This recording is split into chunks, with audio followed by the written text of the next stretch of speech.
یہ یمن کا شہر شیبام ہے۔ کسی زمانے میں یہاں ایک نام بہت مشہور تھا۔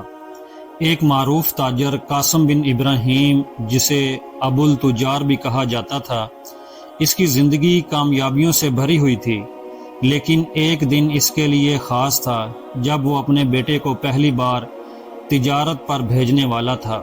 صبح سویرے اس نے عبداللہ کو اپنے سامنے بٹھایا اور 100 دینار دیتے ہوئے کہا، بیٹا، آج تمہارے سفر کی شروعات ہے۔ یہ صرف 100 دینار نہیں بلکہ تمہاری زندگی کا پہلا امتحان ہے۔ اس رقم کو سمجھداری سے خرچ کرنا اور ہمیشہ ایماندار رہنا۔ اس کا بیٹا، جو دنیا دیکھنے کا شوق رکھتا تھا، 100 دینار لے کر خوشی خوشی بازار کی طرف چل پڑا۔ یہ پہلی بار تھا جب وہ اتنے بڑے ہجوم کا حصہ بنا تھا۔ ہر طرف لوگ ہی لوگ اور دکانیں ہی دکانیں تھیں۔ ہر دکان پر اپنے مال کی تعریف کرنے والے دکاندار اور خریداروں کا ہجوم دیکھ کر وہ بہت پرجوش تھا۔ بازار میں کچھ آگے بڑھتے ہوئے عبداللہ نے ایک عجیب منظر دیکھا جس نے اس کے قدم رکوا دیے۔ ایک چوراہے پر کچھ لوگوں نے ایک مردہ جسم لٹکایا ہوا تھا اور وہ اس پر لاٹھیاں برسا رہے تھے۔ یہ منظر دیکھ کر عبداللہ حیران رہ گیا اور جلدی سے آگے بڑھا اور پوچھنے لگا، ایک مردہ شخص کو کیوں مار رہے ہو؟ وہ غصے سے چلایا۔ ایک بوڑھے شخص نے عبداللہ کی طرف دیکھا اور کہا، یہ شخص ہمارا قرض دار تھا اور 100 دینار کا قرض ادا کرنے سے پہلے ہی مر گیا۔ اب اس کا کوئی وارث بھی نہیں۔ ہم اسے اس لیے مار رہے ہیں تاکہ آنے جانے والے لوگ رحم کر کے کچھ پیسے دے دے، یہاں تک کہ اس کا قرض پورا ہو جائے، پھر ہم اسے دفن کر دیں گے۔ یہ سن کر عبداللہ کا دل پگھل گیا۔ اس نے فوراً کہا، اگر صرف 100 دینار کا مسئلہ ہے تو یہ لو، میرے 100 دینار رکھ لو اور اس بیچارے کو سکون سے دفن کرو۔ عبداللہ کی طرف حیرانی سے دیکھنے لگا۔ انہوں نے فوراً لاش کو اتارا اور اسے دفن کر دیا۔ عبداللہ دل میں عجیب سی تسلی لیے واپس گھر کی طرف روانہ ہو گیا۔ گھر واپس پہنچ کر اس نے اپنے والد کو سارا قصہ سنایا۔ والد نے ایک لمحے کے لیے گہری سانس لی اور پھر مسکراتے ہوئے مزید 100 دینار عبداللہ کو تھما دیے۔ اس مرتبہ اس نے بازار جا کر مال خریدا اور ایک قافلے کے ساتھ سفر پر روانہ ہوا۔ جب وہ قافلے کے ساتھ شہر سے باہر نکلا تو سوچنے لگا کہ اگر سفر کے دوران مجھے کوئی مشکل پیش آئی تو کیا یہ قافلے والے میرے ساتھ کھڑے ہوں گے یا نہیں، یا مجھے چھوڑ دیں گے۔ چنانچہ اس نے قافلے میں شامل ایک شخص کے پاس جا کر کہا، میرے بھائی، کیا تم مجھے پانی کا ایک مٹکا دے سکتے ہو تاکہ میں قریب کے تالاب سے پانی بھر لاؤں؟ قافلے والے نے فوراً اسے مٹکا دے دیا۔ وہ پانی بھرنے کے بہانے ایک درخت کے سائے تلے بیٹھ گیا اور غور سے دیکھنے لگا کہ قافلہ اس کا انتظار کرتا ہے یا نہیں۔ کچھ دیر بعد اس نے دیکھا کہ قافلہ آگے بڑھنے لگا اور اس کی پرواہ کیے بغیر وہ اس کی نظروں سے اوجھل ہو گیا۔ تاجر کے بیٹے نے افسوسناکی سے کہا، بالکل ایسا ہی ہے، اگر میں کہیں پیچھے رہ جاؤں یا کسی حادثے کا شکار ہو جاؤں تو یہ لوگ مجھے کبھی یاد نہیں کریں گے، نہ ہی مجھے تلاش کریں گے۔ اس احساس نے اسے نا امید کر دیا اور وہ شہر کی طرف واپس لوٹ گیا۔ کچھ دنوں بعد اس نے سوچا کہ قسمت کو ایک بار پھر آزما لیتا ہوں، شاید اگلا قافلہ بہتر ہو۔ اس نے دوبارہ اپنا سامان تیار کیا اور ایک نئے قافلے کے ساتھ روانہ ہوا، لیکن جلد ہی وہی ہوا جو پہلے اس کے ساتھ ہو چکا تھا۔ قافلہ اس کا انتظار کیے بغیر آگے بڑھ گیا اور وہ پھر سے تنہا رہ گیا۔ تیسری بار جب وہ ایک نئے قافلے کے ساتھ روانہ ہوا اور عادت کے مطابق پیچھے رہ گیا تو اس کے ساتھیوں نے اس کی غیر موجودگی کو فوری محسوس کیا کہ اس کے بغیر قافلہ رک گیا۔ سب اس کی فکر کرنے لگے اور اسے تلاش کرنے لگے اور اس کو تلاش کرنے کے لیے واپس لوٹے۔ جب وہ اسے تلاش کر کے واپس لائے تو تاجر کے بیٹے نے دل میں اطمینان سے کہا، یہ لوگ میرے سچے ساتھی ہیں اور میں ان پر ہر طرح سے بھروسہ کر سکتا ہوں۔ قافلہ اپنا سفر جاری رکھے ہوئے تھا کہ شام کا وقت ہو گیا اور وہ ایک سنسان جگہ پر پہنچے۔ انہوں نے رات گزارنے کے لیے پڑاؤ ڈالا اور کھانا تیار کرنے لگے۔ اسی دوران بیابان سے ایک نوجوان نمودار ہوا جس کے چہرے سے بہادری جھلک رہی تھی، اور وہ سیدھا تاجر کے بیٹے کے پاس آیا اور بے وقوفانہ انداز میں اس کے پاس بیٹھ گیا۔ اس نوجوان نے تاجر کے بیٹے سے کہا، میں ایک مسافر ہوں، کیا میں کچھ دن اس قافلے میں شامل ہو سکتا ہوں؟ عبداللہ نے بھی ہاں میں سر ہلا دیا۔ وہ جوان کہنے لگا اگر آپ واقعی تاجر ہیں تو آپ کو ایک خادم کی ضرورت ہوگی۔ تاجر کے بیٹے نے حیرت سے اس کی طرف دیکھا اور اسے جواب دیا ہاں واقعی، اگر تم چاہو تو میرے خادم بن سکتے ہو، لیکن تم کام کیا کر سکتے ہو؟ قافلے کے باقی لوگ یہ طے کر چکے تھے کہ ہر رات باری باری کوئی ایک شخص قافلے کی نگرانی کرے گا تاکہ باقی سب آرام سے سو سکیں۔ اس نوجوان نے اعتماد سے کہا کہ ہر رات کی نگرانی کا کام آپ مجھے دے دو، میں پہرے پر رہوں گا اور وعدہ کرتا ہوں کہ قافلے کو بحفاظت منزل تک پہنچا دوں گا، مگر میری ایک شرط ہے، جو بھی کروں تم لوگ مجھ سے کوئی سوال نہ کرنا اور نہ ہی میرے کام میں مداخلت کرنا۔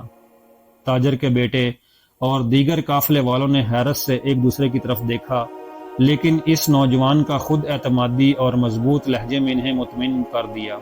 سب نے اس کی شرط مان لی اور یوں وہ نوجوان قافلے میں شامل ہو گیا۔ اب وہ سب ایک نئے عزم کے ساتھ سفر پر روانہ ہوئے۔ راستے میں ہر رات جب قافلہ سونے کے لیے رکتا تو وہ نوجوان خاموشی سے پہرا دینے کھڑا ہو جاتا اور قافلہ سکون سے سو جاتا۔ کئی بار اس نے قافلے والوں کو جنگلی جانوروں سے بچایا اور خود کو مشکل میں ڈالا، لیکن تاجر کے بیٹے کے دل میں اب بھی یہ سوال گردش کر رہا تھا کہ یہ نوجوان کون ہے اور اس نے مجھ سے ایسا عجیب وعدہ کیوں لیا۔ ایک رات ان کا قافلہ جنگل کے قریب ایک مقام پر رکا ہوا تھا۔ عبداللہ کا نوجوان خادم پہرے کی ذمہ داری نبھا رہا تھا کہ اچانک اسے دور سے ایک روشنی نظر آئی۔ یہ روشنی ایک خیمے کے ارد گرد جلتی ہوئی آگ تھی۔ وہ سمجھ گیا کہ یہاں خطرہ ہے۔ اس نوجوان خادم نے خاموشی سے اپنا کام شروع کیا۔ اس نے قافلے کے باقی افراد کو جگانے کے بجائے چپکے سے وہاں سے دور ہوتے ہوتے جھاڑیوں کی آڑ لیتے ہوئے روشنی کی طرف بڑھنا شروع کیا۔ جب وہ آگ کے قریب پہنچا تو دیکھا وہاں ڈاکوؤں کا ایک گروہ بیٹھا ہوا ہے اور وہ بڑی لوٹ مار کا منصوبہ بنا رہے ہیں۔ اس نے جلدی میں کسی اقدام کی بجائے ان کی باتوں کو غور سے سننے کا فیصلہ کیا۔ اس نے دیکھا کہ ڈاکوؤں کا سردار ان سے بات کر رہا تھا، وہ اگلے دن قافلے پر حملہ کریں گے اور انہیں لوٹ لیں گے۔ جب اسے یقین ہو گیا کہ وہ قافلے کے لیے خطرہ بننے والے ہیں تو اس نے دل ہی دل میں اپنی حکمت عملی تیار کی۔ وہ بلا جھجک آگے بڑھا اور ان کے قریب جا کر کھڑا ہو گیا۔ ایک ڈاکو نے حیرانی سے پوچھا تم کون ہو اور یہاں کیا کر رہے ہو؟ نوجوان خادم نے بے خوفی سے جواب دیا میں بھی ایک چور ہوں اور چاہتا ہوں کہ آپ لوگ مجھے اپنے ساتھ شامل کر لو۔ اس ڈاکو نے اسے ایک لمحے کے لیے غصے سے دیکھا، پھر اچانک ہنس دیا اور کہنے لگا اچھا اگر تم واقعی ہی چور ہو تو ہمارے ساتھ مل کر لوٹ مار کرو، آؤ ہمارے ساتھ شامل ہو جاؤ۔ نوجوان خادم نے موقع کا فائدہ اٹھاتے ہوئے کہا اس بے حال قافلے کو لوٹنے کا کوئی فائدہ نہیں، چلو کسی بڑی جگہ کو لوٹتے ہیں۔ ڈاکوؤں نے جوش میں پوچھا کہ کون سی جگہ؟ اس نے مسکراتے ہوئے کہا کیوں نہ ہم بادشاہ کے خزانے کو لوٹیں، مجھے ایک مہارت ہے، میں بڑی سے بڑی دیوار کو فوراً پھلانگ سکتا ہوں۔ یہ تجویز سن کر ڈاکو خوشی سے اچھل پڑے اور فوراً اس منصوبے پر عمل کرنے کے لیے تیار ہو گئے۔ وہ سب مل کر شہر کی طرف روانہ ہوئے اور رات کے اندھیرے میں بادشاہ کے محل تک پہنچ گئے۔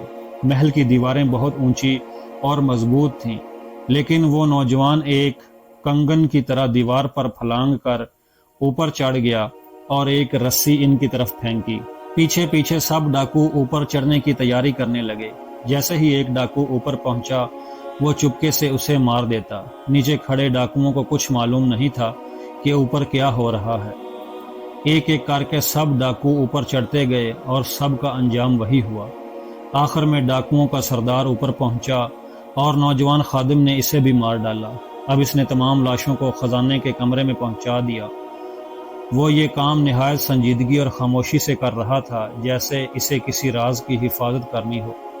اسی دوران اس کی نظر بادشاہ کے تخت پر پڑی جہاں ایک خوفناک سانپ بیٹھا تھا۔ اس نے بغیر دیر کیے اپنی تلوار نکالی اور ایک ہی وار میں سانپ کا کام تمام کر دیا۔ خزانے کی یہ کامیاب حفاظت کے بعد وہ دیوار سے نیچے اترا اور بادشاہ کے خوابگاہ کی طرف بڑھا۔ جب وہ بادشاہ کے کمرے میں داخل ہوا تو دیکھا بادشاہ گہری نیند میں سو رہا ہے۔ اس نے کمرے کا سامان الٹ پلٹ کر دیا اور بادشاہ کی ایک ٹانگ پر ایک نشان بنایا تاکہ یہ ثابت کر سکے کہ وہ یہاں آیا تھا۔ پھر جلدی سے باہر نکل گیا۔ تمام کام انجام دینے کے بعد وہ خاموشی سے قافلے کی طرف واپس لوٹ گیا اور دیکھا کہ قافلے والے بھی ابھی تک سو رہے تھے۔ ادھر جب بادشاہ جاگا تو اسے احساس ہوا کہ اس کے کمرے میں کوئی آیا تھا۔ اس نے فوراً اپنے وزیر کو بلایا اور کہنے لگا، مجھے شک ہے کہ رات کو میرے کمرے میں کوئی آیا تھا، کیونکہ کمرے کا سامان بکھرا ہوا ہے۔ وزیر کہنے لگا، حضور میرے پاس بھی ایک اہم خبر ہے۔ خزانے کے کمرے میں کچھ لوگوں کی لاشیں ہیں جو چور لگتے ہیں، اور تخت پر ایک مرا ہوا سانپ بھی پڑا ہے۔ بادشاہ نے کہا، یہ تو بہت عجیب واقعات ہیں، لیکن سنو، کسی کو ان کی تفصیل کی خبر نہ ہونے دو۔ پھر اگلے دن بادشاہ نے شہر میں اعلان کرایا کہ جو کوئی بتا سکے گا کہ گزشتہ رات دربار میں کیا ہوا ہے، اسے بڑا انعام دیا جائے گا۔ اعلان سن کر کئی لوگ آئے اور اپنی اپنی کہانیاں سناتے رہے، لیکن بادشاہ مطمئن نہ ہوا۔ دن گزرتے گئے لیکن کوئی بھی حقیقت نہیں بتا سکا۔ آخر کار بادشاہ نے اپنے وزیر سے مشورہ کیا اور وزیر نے بتایا کہ شہر کے قریب تاجروں کا ایک قافلہ ہے، ہو سکتا ہے وہ کچھ جانتے ہوں۔ جب بادشاہ کے قاصد قافلے تک پہنچے تو سب نے یہی بتایا کہ انہیں اس واقعے سے متعلق کوئی علم نہیں۔ اسی وقت عبداللہ کا نوجوان خادم آگے بڑھا اور کہنے لگا، میرا مالک اس بارے میں سب کچھ جانتا ہے۔ عبداللہ ہکا بکا رہ گیا اور اپنے خادم کی طرف غصے سے دیکھنے لگا، لیکن اس نے چپکے سے کہا، اپنا وعدہ مت بھولنا، میں جو کہوں گا تم نے ماننا ہے اور سوال نہیں کرنا۔ بادشاہ کے قاصدوں نے تاجر کے بیٹے سے دربار آنے کی درخواست کی، لیکن وہ جانے کے لیے راضی نہ ہوا۔ تب اس کا خادم بولا، مالک ہمیں بادشاہ کی اطاعت کرنی چاہیے۔ یہ سن کر تاجر کے بیٹے نے اپنے خادم کی بات مان لی اور دونوں بادشاہ کے دربار میں پہنچ گئے۔ جب وہ بادشاہ کے دربار میں پہنچے تو اس نے فوراً ان سے پوچھا، بتاؤ تم لوگوں نے رات کو کیا دیکھا؟ نوجوان خادم بولا، حضور میں نے تو کچھ نہیں دیکھا، لیکن میرے مالک یہاں موجود تھے، انہوں نے سب کچھ دیکھا۔ ایک ایک بات مجھے بتائیں۔ بادشاہ کہنے لگا، جلدی بتاؤ اس رات کیا ہوا تھا؟ نوجوان خادم نے پوری کہانی سنا دی اور بادشاہ کو بتایا کہ آپ کی ٹانگ پر ایک نشان بھی بنا ہوا تھا۔ بادشاہ نے جب اپنی ٹانگ دیکھی تو نشان موجود تھا۔ اسے ان کی سچائی کا یقین ہو گیا اور کہنے لگا کہ تم نے سانپ اور ڈاکوؤں کو مار ڈالا، یوں میری زندگی اور خزانے کی حفاظت کی، تم دونوں کیا انعام مانگتے ہو؟ نوجوان خادم نے جواب دیا، حضرت میں نہیں، میرا مالک انعام کا حقدار ہے۔ پھر بادشاہ نے تاجر کے بیٹے کو سونے اور جواہرات سے بھرا صندوق انعام میں دے دیا۔ جب وہ بادشاہ سے انعام لے کر واپس آ رہے تھے تو عبداللہ بہت حیران تھا اور سوچ رہا تھا کہ یہ سب کیا ہے؟ اس نوجوان خادم نے ہر موقع پر میری حفاظت کی اور اب مجھے اتنی بڑی دولت کا مالک بنا دیا۔ یہ کون ہے؟ کہاں سے آیا ہے؟ اور اس کی شناخت میں آخر کار پوچھا، تم نے جھوٹ کیوں بولا؟